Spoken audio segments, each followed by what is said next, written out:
Hello and welcome back to Learn to Love DIY. Today we're creating these felt flowers. I hope you enjoy this tutorial, and if you haven't already, I would love it if you'd subscribe. And if you are a current follower, I appreciate all your love and support. Okay, so the items you're going to be needing for this project is your choice of felt in any color, your choice of scissors, hot glue, as well as a ruler, or you can freehand it like I did, and then you'll need your choice of either rhinestones or pearls or any other kind of filler that you may have at home. You can actually also use buttons. I've used those before. Okay, so to get started, I've kind of already pre-cut some of my squares, and I've separated some of the kind of flowers I will be creating, and I'll try to do different kinds of sizes and different styles of the same flower for you guys to be able to see the difference. And so what I did for this first one that I'll be showing you is I cut up squares and then I just cut them in half. And then you can see here I am just cutting off the tails of all of the felt squares, and I believe I used 5. However, you are more than welcome to use all 6. The flower may look a little fuller that way if you do. I ended up just using 5 though. And then here you're going to apply a dab of glue on the center, and then you're going to press on it. And then you're going to take one of your flaps and you're going to go ahead and add another dab of glue, and then do the same process. Go ahead and seal it. And then lastly, you're going to do a third fold with that additional dab of glue, and then you're going to go ahead and turn it around and repeat this process. And this is the process you're going to be following for the remainder of these triangles, so that you're able to complete that cute flower. Now, I didn't use a base for this first flower. I didn't seem to need it, but you're more than welcome to use a base.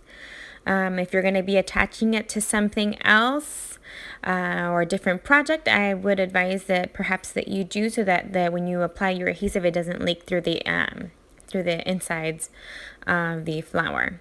So now that I've completed all of my petals, it is time for me to glue them, and all you're doing is making sure that the last flaps that you folded are facing downward, so that when you glue them, they're all facing the same direction. And then you're just going to apply dabs of glue on both ends. As you can see here, you're on the ends, and then you're going to go ahead and attach it. As you go, just attach the next one. And now that I've completed the process of attaching all of my petals onto the flower, I'm going to go ahead and decorate it. I kind of tried both, and I chose to do a rhinestone for this one. And the rhinestones and the pearls that I have do have adhesive in the back. However, I don't think it is strong enough, since I think they're meant for cardstock. So I did use a little bit of hot glue on it. So this next flower I did cut in some extra squares, and I'm not quite sure if I'll be needing them or not. And all you're doing is dabbing glue on the inside and then folding it off center. And then now I'm just kind of placing them on the circle, and I did use a base for this, as you can see, and that is my first layer. And now I'm going to go ahead and apply a second layer, and I will be using all 8 of these squares. And as you can see here, it's completely full, and I decided to leave this flower as is, choosing not to use a rhinestone or little diamond. And so what I did with the this pink flower, it's basically the same type of flower, just smaller squares, and you can do this as small as possible if you'd like. But I think this is the tiniest one that I created, with the exception of the other petals that I'm going to be making.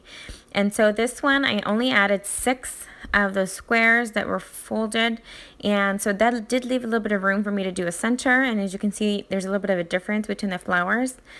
And now what I'm doing is I'm going to go ahead and reproduce the flower that's on the top with the 5 petals, but on a smaller scale. And on this particular one, I will be using a pearl, so that you can kind of see the difference, the effects that it creates. So as you can see here, you can make it at any size as long as it's manageable for you and your fingers.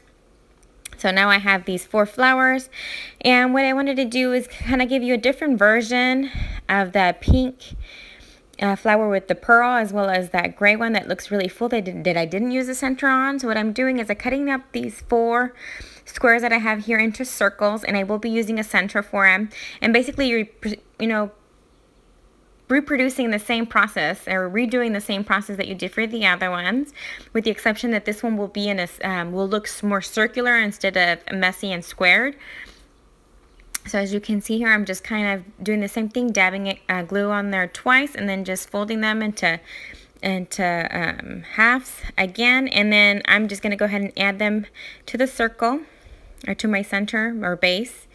And then as you can see here, it creates a different kind of flower, and it's the same process. And all you have to do now is just put the center, and as you can see, it looks just a tad bit different, but the procedure does not change very much. So this is our... Okay, so here we have it, 5 different kinds of flowers. I hope you've enjoyed this tutorial. If you have, please give it a big thumbs up. And if you haven't already, I would love it if you'd subscribe.